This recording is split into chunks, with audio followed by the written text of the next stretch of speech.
Kali ini, Mas mau bertobat, Mur. Apapun resikonya, Mas akan hadapi nanti.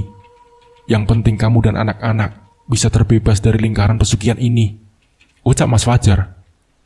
Mataku berkaca-kaca mendengar ucapan Mas Fajar. Ternyata Allah cepat sekali mengabulkan doaku agar Mas Fajar bisa segera bertaubat. Kamu mau nginep lagi, Mur? Tanyanya. Iya, Mas, jawabku. Mas tidur duluan ya. Gak tahu kenapa ngantuk banget, ucap Mas Fajar. Aku pun duduk di sofa panjang dengan mata yang terus memandangi Mas Fajar. Saat ia terlihat sudah tertidur pulas, aku pun mulai membaringkan badan.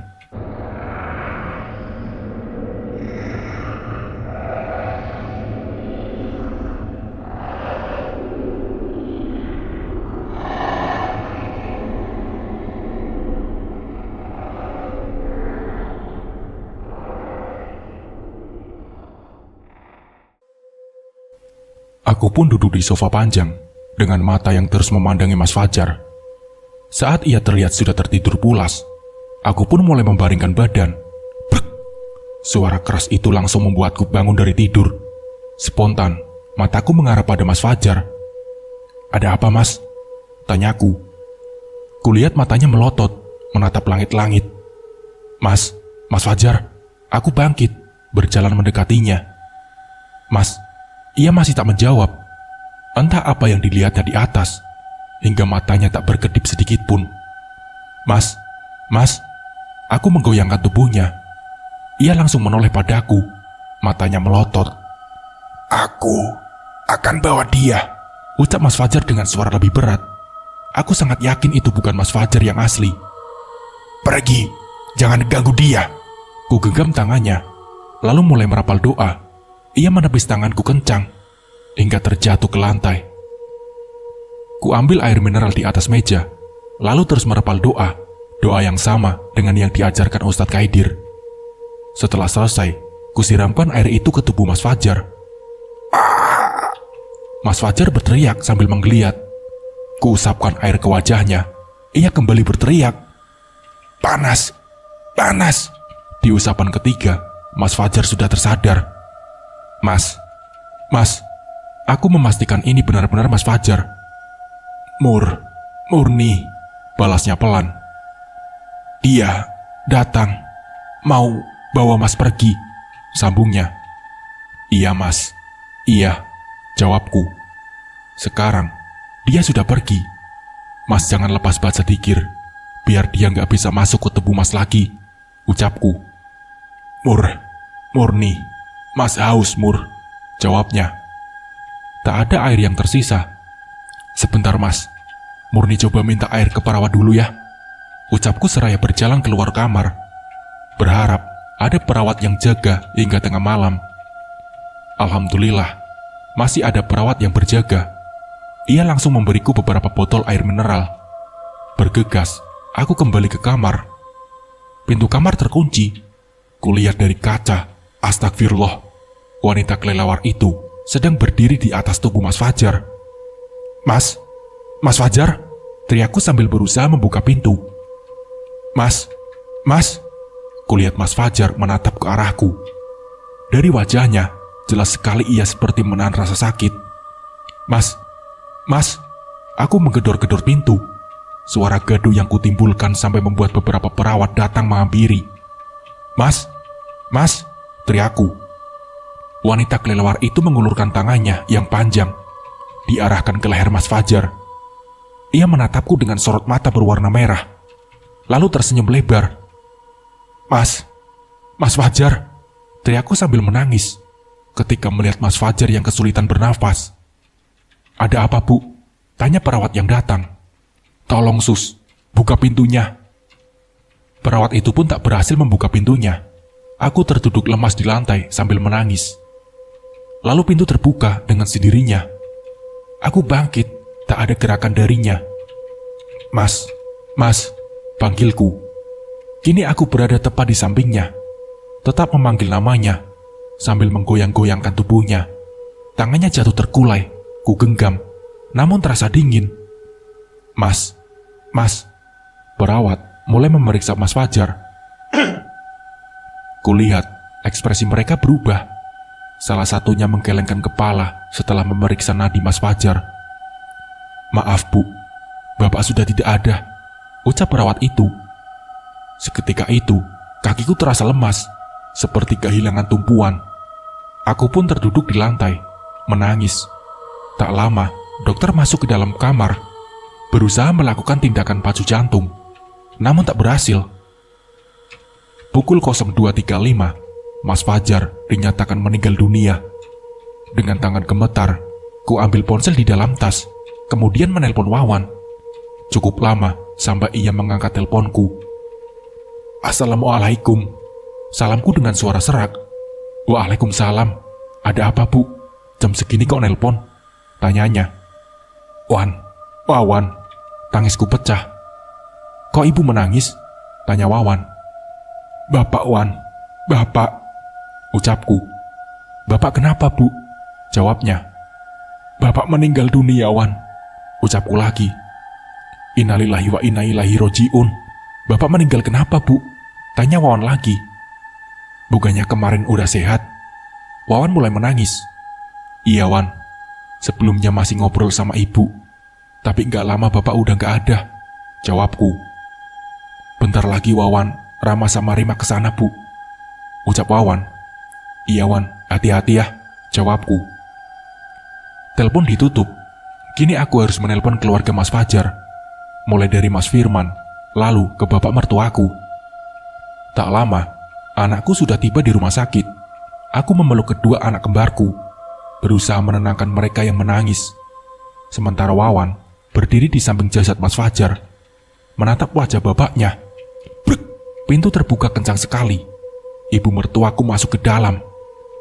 "Murni, kamu apain Fajar?" herdiknya. "Murni gak ngapa-ngapain Bu," jawabku. "Alah, tadi malam Fajar masih baik-baik saja kok," ucap ibunya. "Sudah Bu, Murni pasti sama terguncangnya," sahut bapak mertuaku. Ibu mertuaku menatap sinis, berlalu menuju jasad anaknya. Fajar, bangun, Ibu di sini Nak." Ia menangis meraung-raung.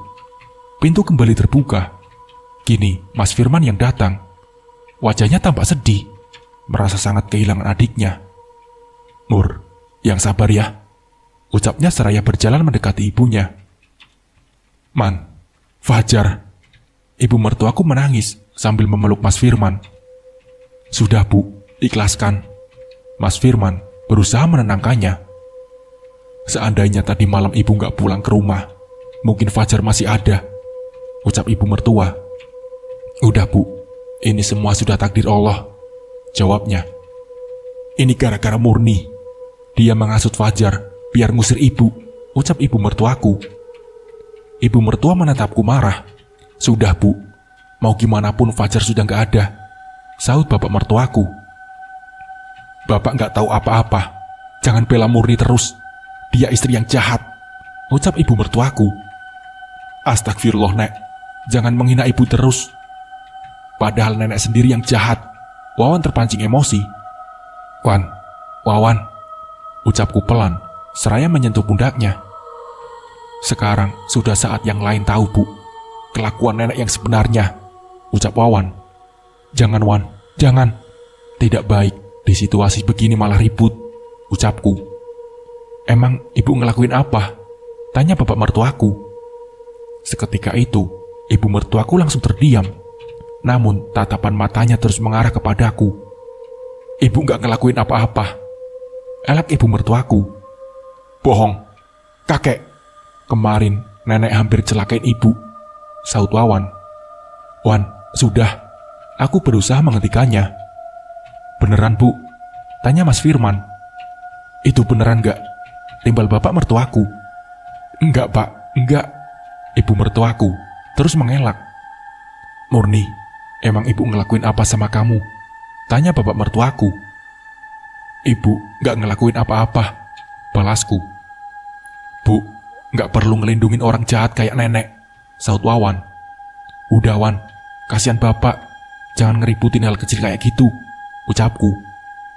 "Ibu hampir meninggal. Itu bukan hal kecil," balas Wawan. Nenek sama Pak Endi berusaha celakain ibu, kek, pakai cara sihir.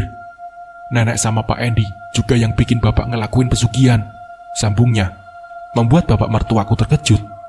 Wan, cukup, tegurku. Enggak, Bu, ucap Wawan. Yang dibilang Wawan bener, Bu, tanya bapak mertuaku. Namun, ibu mertuaku tak menjawab, malah menundukkan kepalanya. Paman juga tahu kan, ucap Wawan. Kamu juga tahu, Man, tanya bapak mertuaku pada Mas Firman. Iya, Pak, Fajar sendiri yang bilang ke Ustadz Kaidir, ucap Mas Firman. Astagfirullah, Bu, bapak mertuaku kaget. Semuanya gara-gara Murni, Pak, gara-gara Murni, ucap ibu mertuaku. Aku hanya bisa beristighfar dalam hati mendengar tuduhannya. Murni terus, Bu, balas bapak mertuaku. Sudah, ibu capek difitnah terus. Dasar menantu gak tahu diri. Ibu mertuaku berjalan keluar kamar. Kenapa kamu gak cerita ke bapak, Man? Ucap bapak mertuaku. Firman juga baru tahu, Pak. Sudah, bapak tidak usah mikirin perbuatan ibu. Sekarang kita urus jenazah Fajar, ucap Mas Firman. Mas Firman pergi untuk mengurus biaya administrasi rumah sakit. Sementara aku masih duduk di sofa sambil mendekap kedua anak kembarku. Setelah semuanya selesai, pihak rumah sakit membawa jenazah Mas Fajar menuju ambulan. Aku beserta anak-anakku ikut dengan mobil ambulan. Soalnya, Wawan sudah tidak mau menyentuh mobilnya setelah mengetahui kalau itu hasil pesugihan. Mobil ambulan tiba di rumah. Kedatangannya membuat beberapa warga datang menghampiri. Ada apa, Mur? Tanya Pak RT. Mas Fajar meninggal, Pak, balasku. Innalillahi, ucap Pak RT dan warga lain serentak. Pak RT memerintahkan salah satu warga untuk segera melakukan pengumuman di masjid. Sementara aku, Mas Firman, dan bapak mertuaku mempersiapkan tempat untuk orang-orang yang datang melayat. Hanya dalam hitungan jam, sudah banyak warga yang datang. Terlihat Ustadz Kaidir pun datang, walaupun jalannya agak sedikit pincang. Mas Firman, Wawan, dan beberapa warga menggotong jenazah Mas Fajar ke halaman depan, menuju sebuah bilik kecil untuk memandikan jenazah. Suara gemericik air mulai terdengar dari bilik itu. Hanya ada Wawan, Pak RT, Mas Firman, dan Ustadz Kaidir saja di dalam. Pak RT berjalan keluar sambil menahan muntah. Tak lama, Wawan pun ikut keluar. Ia menatapku dengan tatapan sedih. Dengan melihat wajahnya saja, aku bisa menebak apa yang terjadi di dalam. Bau anyir bercampur busuk mulai menyeruak dari bilik pemandian jenazah, membuat beberapa warga yang berdiri di dekatnya menjauh sambil menutup hidungnya. Wawan menghampiriku. Tangisnya pecah. Dengan sigap aku memeluknya. Bapak, Bu, ucapnya pelan. Kamu harus kuat, Wan. Ini kesempatan terakhir kamu berbakti sama Bapak, balasku seraya menyeka air matanya. Bismillah. Wawan berjalan kembali ke dalam bilik. Air berwarna merah muda terlihat mengalir keluar dari bilik. Bau anyir bercampur busuk semakin kuat. Warga semakin menjauh sambil menatapku yang masih duduk di teras. Setelah dimandikan, jenazah dibawa masuk ke dalam rumah untuk dikafani. Ustadz Kaidir meminta hanya Wawan dan Mas Firman saja yang menemani. Sementara aku, Rama, dan Rima menunggu di luar. Pintu rumah terbuka. Aku sudah dipersilakan masuk. Tubuh kaku Mas Fajar sudah terbaring di ruang tengah, lengkap dengan kain kafan yang menutupi seluruh tubuhnya. Hingga aku tak bisa melihat wajahnya untuk yang terakhir kalinya. Lantunan surat Yasin mulai terdengar di ruang tengah. Aku keluar kamar, duduk di samping jenazah, menyambut ucapan bela sungkawa dari para pelayat. Kulihat Wawan duduk di pojok sambil menundukkan kepalanya. Di sampingnya ada Ustadz Kaidir yang terus membisikkan sesuatu. Dari luar terdengar suara tangis yang cukup kencang. Tak lama, ibu mertuaku datang. Ternyata itu suara tangisnya. Fajar, Fajar, teriaknya, seraya menghampiri jenazah anaknya. Ada kekhawatiran di dalam diri, berharap ibu mertuaku tidak membuat keributan. Ternyata kekhawatiranku benar. Kenapa wajahnya ditutup? Ibu mau lihat Fajar. ucapnya sambil menangis. Bapak mertuaku datang menghampirinya, berusaha menenangkan istrinya. "Pak, ibu mau lihat wajah Fajar," ucap ibu mertuaku. "Kenapa wajahnya ditutup, Mur?" tanya bapak mertuaku. Aku tak menjawabnya, karena memang tak tahu alasannya. "Sebaiknya begitu, Pak," balas Ustadz Kaidir. "Tapi saya mau lihat, Pak Ustadz," balas ibu mertuaku. Ia kemudian membuka kain batik penutup jenazah Mas Fajar. "Bu, jangan, Bu," teriak Mas Firman seraya berdiri menghampiri ibunya. Aku pun berusaha mencegahnya, tapi terlambat. Ibu mertuaku sudah membuka sedikit bagian wajah. Astagfirullah. Spontan, aku beristighfar saat melihat wajah Mas Fajar. Pelayat yang melihatnya pun bereaksi sama denganku. Kaget melihat wajah Mas Fajar terlihat menghitam. Mas Firman bergegas menutup kembali jenazah adiknya. Tangis ibu mertuaku semakin kencang. Aku menoleh ke belakang menatap Wawan. Ia sedang menangis dalam pelukan Ustadz Kaidir. Pak RT datang untuk memberitahukan kalau kuburan sudah siap. Bergegas, warga, bapak mertuaku, dan Mas Firman mengangkat jenazah Mas Fajar ke keranda, kemudian dibawa ke pemakaman. Kalimat tauhid mengiringi jenazah Mas Fajar ke tempat peristirahatan terakhirnya. Aku berjalan tepat di belakang keranda, sambil memegang erat tangan Rama dan Rima. Mereka terlihat lebih kuat dari Wawan, yang terus menangis sepanjang perjalanan ke pemakaman. Tiba di pemakaman, Ustadz Kaidirlah yang memimpin proses penguburan jenazah, sementara Wawan, Mas Firman, dan bapak mertuaku yang turun ke liang lahat. Suara azan yang menyayat hati terdengar dari liang lahat. Wawanlah yang mengumandangkannya sambil menangis. Suaranya itu langsung menyentuh hatiku, hingga ikut menangis. Setelah prosesi pemakaman selesai, kami pun langsung pulang ke rumah. Dan setibanya di rumah, Rama dan Rima langsung berlari masuk ke dalam kamar sambil menangis. Wawan pun begitu, memilih untuk menenangkan diri di kamar. Kubuka pintu kamar, air mataku kembali menetes saat melihat baju-baju Mas Fajar yang masih tergantung rapi. Aku kembali ke ruang tengah, menemani Ustadz Kaidir, Mas Firman, dan bapak mertuaku yang sedang duduk mengobrol. Tak terlihat keberadaan ibu mertuaku. Mungkin ia sudah pulang lebih dulu. "Pak Ustadz, kenapa wajah Fajar bisa begitu?" tanya bapak mertuaku. "Fajar baru saja dimakamkan, masa bapak nanya begitu?" balas Mas Firman. "Bapak cuma penasaran, kenapa wajahnya bisa begitu, Man?" jawab bapak mertuaku. "Benar kata Firman, Pak. Sebaiknya tidak perlu dibahas," ucap Ustadz Kaidir. "Apa itu gara-gara pesugihan?" bapak mertuaku lanjut bertanya. "Itu semua sudah kehendak Allah, Pak. Sebaiknya tidak perlu dibahas. Takut menjadi fitnah kubur," balas Ustadz Kaidir. Bapak mertuaku pun menuruti ucapannya. Ia tidak lagi bertanya masalah itu. Kami pun mengobrol tentang rencana ke depan, terutama tentang harta yang ditinggalkan Mas Fajar. Sesudah maghrib, warga mulai berdatangan untuk mengadakan pengajian. Awalnya, pengajian berjalan lancar, sampai prak, terdengar suara benda terjatuh dari dapur. Bergegas aku ke sana. Ternyata Rima sudah berdiri di dekat meja makan. Di dekatnya ada pecahan gelas. "Rima, ngapain di dapur, sayang?" tanyaku. "Rima mau ngasih minum ayah, Bu," balasnya. "Ayah?" tanyaku. "Iya, Bu, ayah minta minum, katanya haus," jawab Rima. "Nggak ada ayah di sini. Tadi ayah berdiri di sana, Bu." Rima menuju ke arah kulkas. "Ya udah sayang, ayo ikut ibu," ajakku seraya membawanya masuk ke dalam kamar.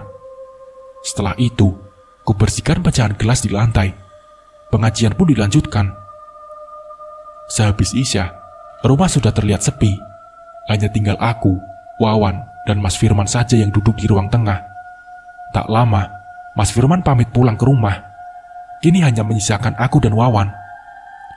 "Bu," ucap Wawan. "Iya, Wan," jawabku. "Apa ini yang namanya azab, Bu?" tanya Wawan. "Us, kamu jangan bilang begituan," jawabku. Wawan lihat sendiri, Bu. Waktu mandiin jenazah Bapak, banyak darah keluar dari lubang hidung, mulut, ucap Wawan. Ustadz Khaidir bilang, jangan dibahas, kasihan Bapak, potongku. Wawan takut, Bu. Apa nanti pas Wawan meninggal bakal kayak Bapak?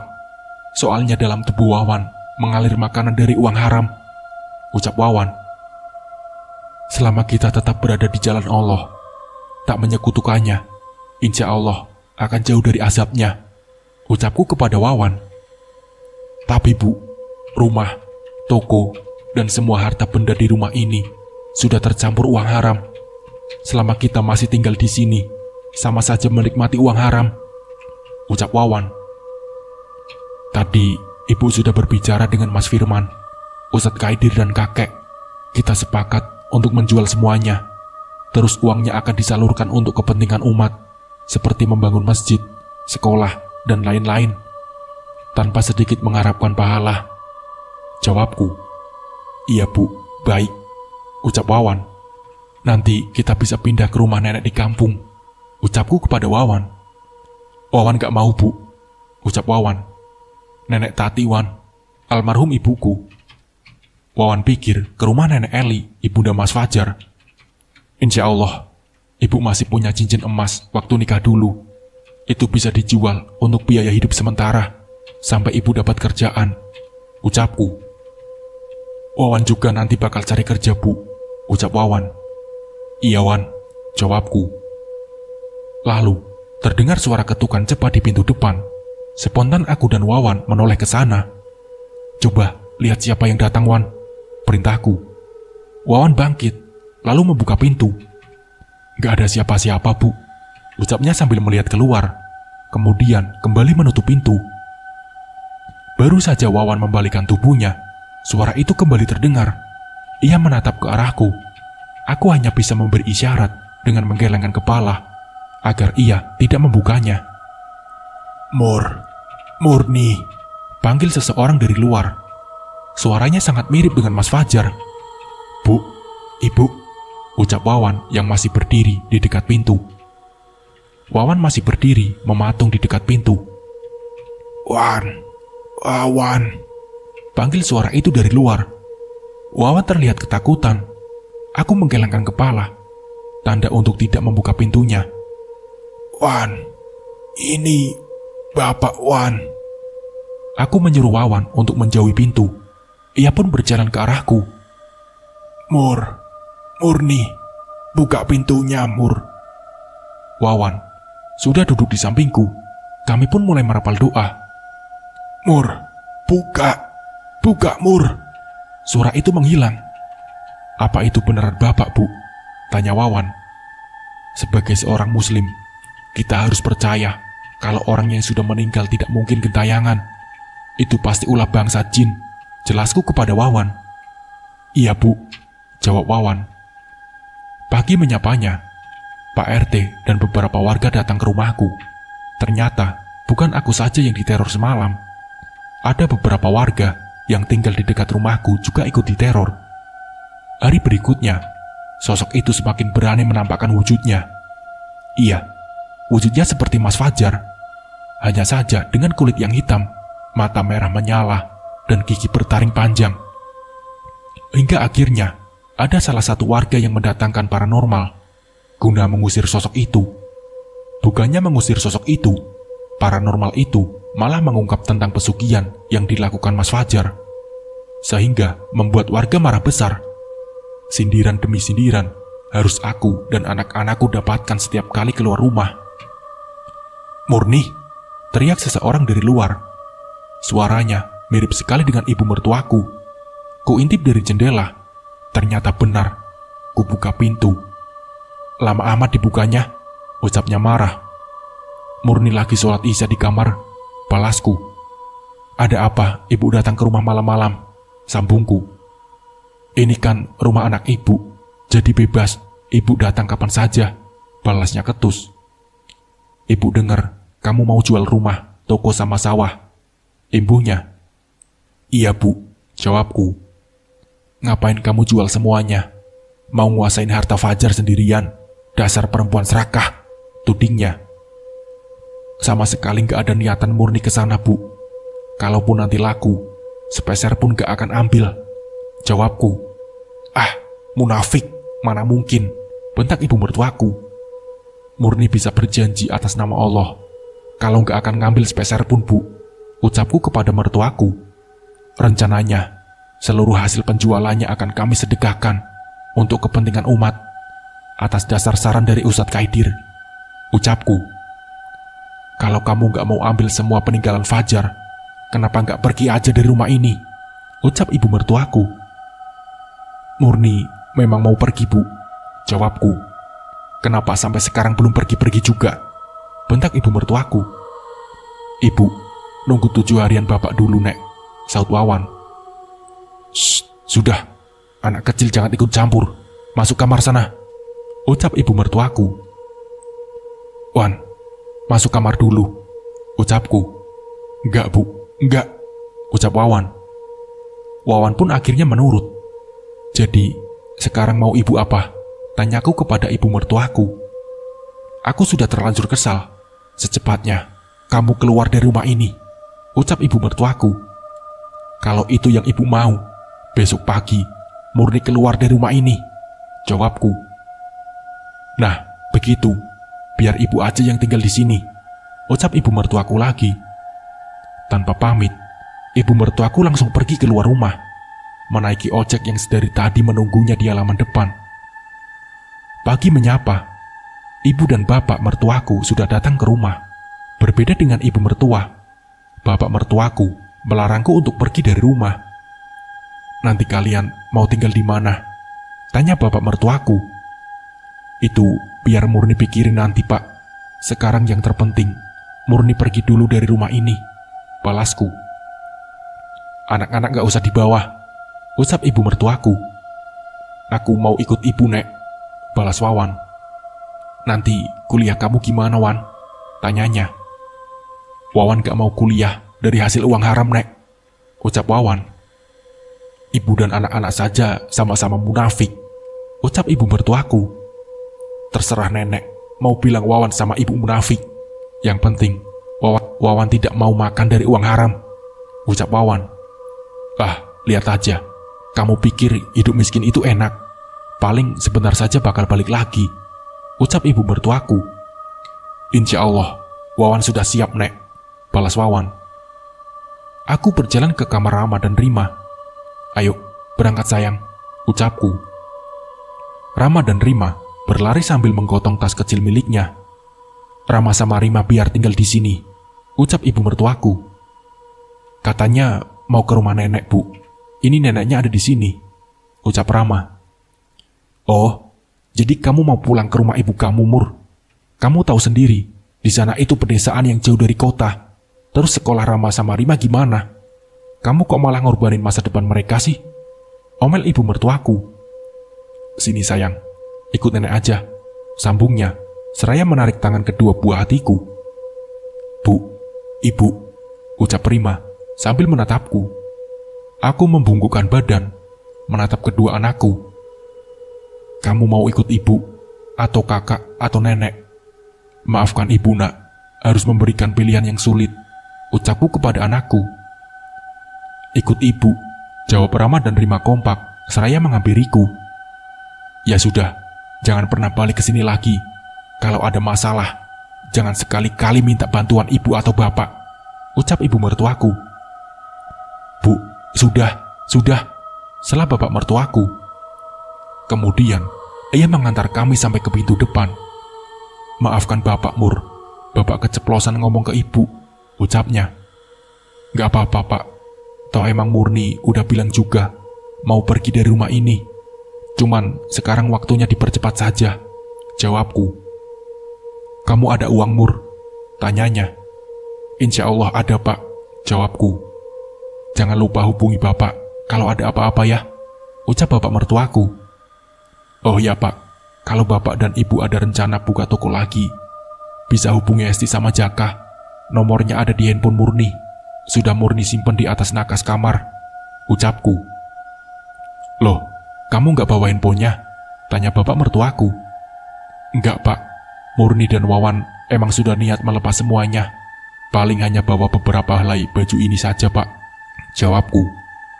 Terus gimana caranya kamu ngasih kabar ke bapak? Ucap bapak mertuaku. Mungkin nanti kalau Murni ada rezeki, bisa beli handphone baru, Pak, jawabku. Selalu simpan nomor bapak ya. Bapak mertuaku memeluk Wawan. Jaga ibu sama adik kamu baik-baik, pinta bapak mertuaku. Iya, Kek. Wawan sama ibu pergi dulu. Assalamualaikum. Waalaikumsalam. Ada perasaan sedih saat kaki ini melangkah keluar pagar, meninggalkan rumah yang penuh kenangan. Tahu diri juga, belum diusir udah pergi, celetuk salah satu tetanggaku. Makanya, mending hidup seadanya saja, tapi dari uang halal, daripada punya banyak harta, tapi dari hasil pesugihan, timbal yang lainnya. Bu, kenapa semuanya marah-marah? Tanya Rima. Nggak apa-apa, ini salah ibu, balasku, seraya mempercepat langkah, meninggalkan kerumunan warga. Di ujung jalan, Pak RT sudah berdiri menyambutku dengan tatapan sedih. Mau saya antar ke terminal, Mur? Tawarnya. Nggak usah, Pak, nanti biar naik angkot aja, jawabku. Hati-hati ya, Mur, jangan dipikirin omongan warga, mereka tidak tahu apa-apa, ucap Pak RT. Iya, Pak, kami berangkat dulu ya, Pak. Assalamualaikum. Waalaikumsalam, jawab Pak RT. Kami pun menaiki angkot menuju toko emas di tengah kota untuk menjual kedua cincin pernikahanku. Kemudian melanjutkan perjalanan menuju terminal, mencari bis jurusan Subang Sukabumi. Setelah menempuh 4 jam perjalanan, bis yang kami tumpangi pun tiba di Sukabumi. Sayang, bangun. Kubangunkan kedua anak kembarku. Wawan membawakan kedua tas adiknya dan turun duluan. Sementara aku masih menunggu Rama dan Rima beranjak dari kursinya. Rumah nenek masih jauh, Bu, tanya Rama seraya bangkit. Sebentar lagi, sayang, jawabku. Kami pun turun dari bis, kemudian mencari angkutan umum menuju desa Girimukti, dekat dengan Gunung Koneng. Setelah menunggu cukup lama, angkutan pun datang. Bergegas kami naik. Butuh waktu sekitar 2 jam untuk tiba di desa. Lingkungannya sudah berubah semenjak terakhir kali aku datang ke sini, sekitar 12 tahun lalu, saat pemakaman ibu. Sebagai anak satu-satunya, ibu mewarisiku sebuah rumah dan sebidang tanah. Karena aku tinggal di Subang, jadi rumah dan tanah itu kutitipkan pada Mbok Yan, tetangga dekat ibu. Udaranya sejuk banget, Bu, ucap Wawan. Iya, kalau pagi dingin, balasku. Pemandangannya juga bagus, Bu, ucapnya lagi. Waktu kecil, ibu sering main ke gunung. Nanti kita ajak Rama sama Rima naik ke sana ya, ucapku kepada Wawan. Iya, Bu, jawabnya. Bu, aku capek, keluh Rima. Bentar lagi, sayang, jawabku. Dari kejauhan, aku sudah bisa melihat rumah ibu. Bangunannya masih sama, hanya saja seperti tak terurus. Kuhentikan langkah tepat di depan rumah itu. Di sini, Bu, tanya Wawan. Iya, Wan. Kulihat Rama dan Rima yang tampak ketakutan melihat kondisi rumah yang sudah rusak berat. Apa masih bisa ditinggali, Bu? Tanya Wawan. Semoga saja bisa, Wan, jawabku. Aku pun ragu dengan kondisi rumah ini. Atapnya sudah banyak yang bolong, pintu dan jendelanya hampir hancur. Sudah dapat dipastikan, bagian dalam rumahnya pun tak jauh beda. Apa nggak mending cari kontrakan atau kos-kosan saja dulu, Bu? Usul Wawan. Sejujurnya, aku sangat setuju dengan usulannya. Namun uang hasil penjualan emas hanya bisa untuk makan beberapa bulan. Rasanya tak cukup untuk menyewa rumah atau kosan. Masalahnya ibu takut uangnya nggak cukup, Wan, balasku. Secepatnya Wawan bakal cari kerja, Bu, ucap Wawan. Murni, seorang perempuan tua, datang menghampiriku. Sepertinya aku mengenalinya. Mbok Yan, tanyaku. Ya Allah, Mur, kemana aja kamu? Baru ingat sama kampung sendiri, ucapnya. Wan, ini Mbok Yanti, tetangga dekat nenek kamu, ucapku kepada Wawan. Aku memperkenalkan Mbok Yanti ke Wawan. Dengan sigap, Wawan langsung mencium tangannya. Anak kamu sudah besar sekarang, ucap Mbok Yan seraya mengelus rambut Wawan. Ini kembar Mur, sambungnya sambil menatap Rama dan Rima. Iya Mbok, ini Rama dan yang ini Rima, balasku. Sayang, salim sama Mbok, perintahku pada Rama dan Rima. Ngomong-ngomong, Fajar kemana Mur? Tanyanya. Mas Fajar sudah meninggal Mbok, seminggu lalu. Innalillahi, yang sabar ya Mur, ucapnya. Iya Mbok, makasih, jawabku. Jadi ada apa datang ke sini tiba-tiba? Tanya Mbok Yan. Murni nggak bisa cerita di sini Mbok. Ya udah, cerita di rumah Mbok aja ya. Rumah Mbok udah pindah ke belakang, ucapnya. Oh pantes, Murni lihat kok rumah Mbok jadi tanah kosong, ucapku. Iya Mur, rumahnya sudah terlalu tua, jadi mending Mbok pindah saja. Ayo. Mbok Yan mengajak kami ke rumahnya. Sebuah rumah yang tidak begitu besar, tak jauh dari rumah ibu. Minum dulu.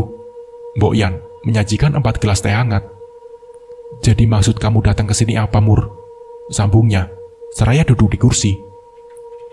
Wan, ajak Rama sama Rima main di luar bentar, pintaku. Wawan pun mengajak kedua adiknya keluar. Gini Mbok, aku menceritakan semua kejadian yang menimpaku selama beberapa minggu terakhir ini. Dari dulu, Mbok sudah gak suka kamu nikah sama dia. Sekarang jadi begini, ucap Mbok Yan kesal. Mas Fajar orangnya baik Mbok, dia hanya tersesat. Tapi Murni gagal bawa dia balik ke jalan yang benar, jawabku. Lebih bagus dia meninggal Mur.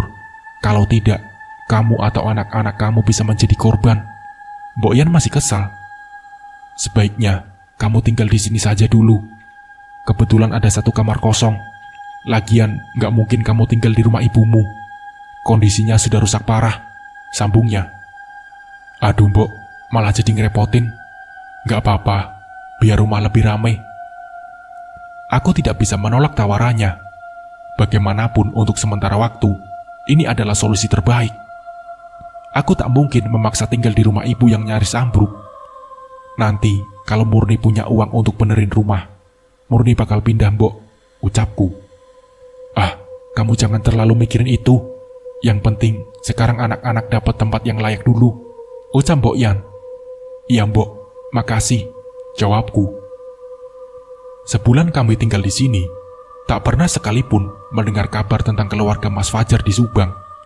Sampai tiba-tiba sebuah mobil putih terparkir di depan rumah saat ku baru pulang dari pasar. Ternyata itu mobil Mas Firman. Mas Firman bercerita kalau selama ini sudah berusaha mencari keberadaan kami. Bahkan sudah pernah ke kampung ini. Namun, setelah melihat rumah ibu yang rusak parah, ia malah balik lagi. Apa ibu sama bapak sehat Mas? Tanyaku. Ibu sama bapak sudah meninggal Mur. Innalillahi wa inna ilaihi rajiun. Meninggal kenapa Mas?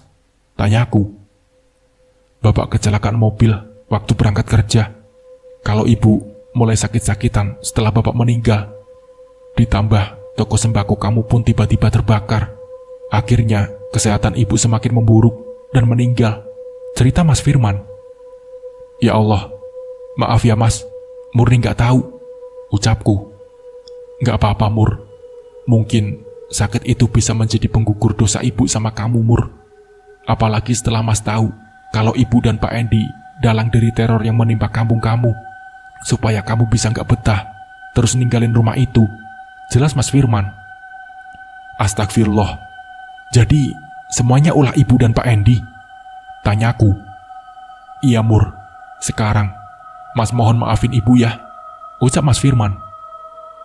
Murni sudah maafin ibu Mas. Murni ikhlas. Mungkin ini jalan terbaik yang Allah berikan. Murni bisa tinggal di sini dengan aman dan nyaman tanpa gangguan, ucapku. Nah, seperti itulah kisahnya. Semoga dari kisah ini kita bisa mengambil hikmah dan pembelajarannya.